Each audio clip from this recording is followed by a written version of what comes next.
as a matter of fact. And no, I'm not going to the speech in Steubenville.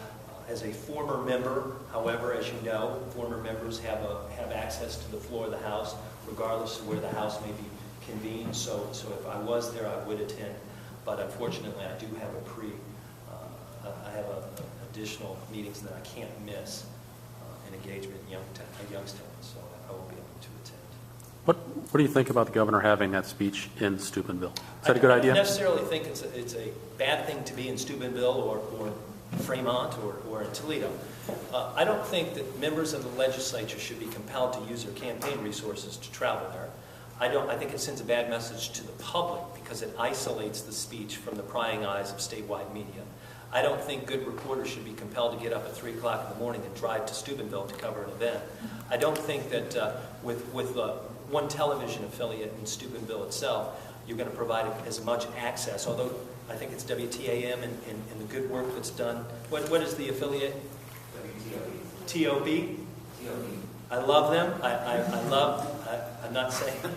I'm saying that it doesn't afford a greater scrutiny. But perhaps Governor Kasich will travel now to more communities and make himself available so that more questions will be asked. It doesn't take courage to go to the best performing school in the state. It takes courage to go to the worst. It doesn't take courage to stand up and take credit for the American automobile industry when you had nothing to do with it. What takes credit is pointing at the other guy and saying, Mitt Romney was wrong when he said we should let Detroit go bankrupt. It doesn't take courage to stand up and say we should have a vibrant fracking industry in Ohio. What takes courage is to stand up and empower the U.S. and Ohio EPAs, the Department of Natural Resources, and ensure that the end result will not have a long or short-term damaging impact on our state's environment. That takes courage. It doesn't take courage to accept all of the credit. It takes courage to take some of the blame.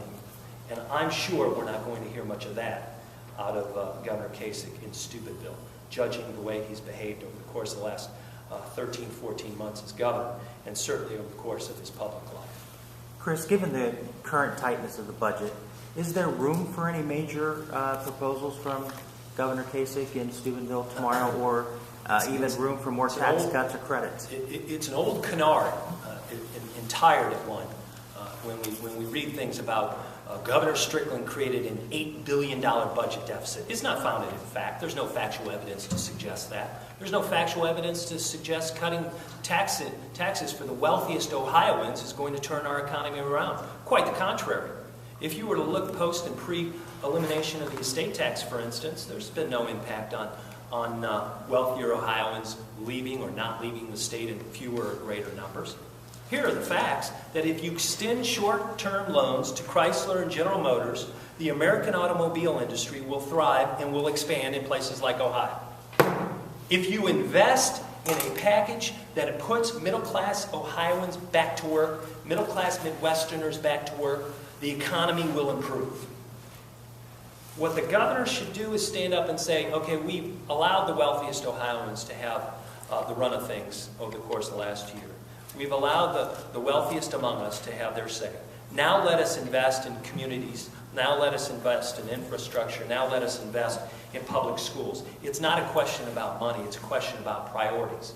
It's a question of whether or not you're going to redirect hundreds of millions of dollars into a failed charter school system or redirect those dollars back into public schools. By his tacit admission, by attending a public school, the best performing elementary school in the state, he's making a point that investments in public education can have real and profound results. Let us continue to do that. It's about priorities. It's not necessarily always about money. Rob Nichols has also said that it's also an opportunity to show off that a school district can do well under a bare bones budget.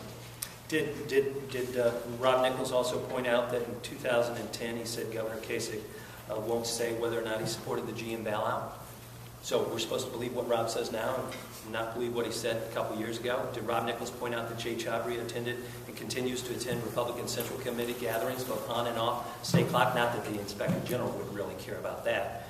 It's hard for me to take anything that Rob says with any degree of credibility when he continues to look the other way on a very direct question about whether or not John Kasich supported the General Motors bailout, so-called bailout, we call it short-term loans, or the Chrysler Corporation's short-term loans.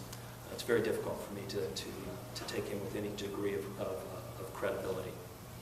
I wonder if the Inspector General is going to be attending the event in Steubenville. It's very busy. I'm sure that it'll be difficult for him to attend. Any word on the Tom Noe file report being released, ever being finalized? Anybody care about that anymore? Tom Noe is the Hockey Correctional Institute. There's no report ever been issued by the Inspector General. None.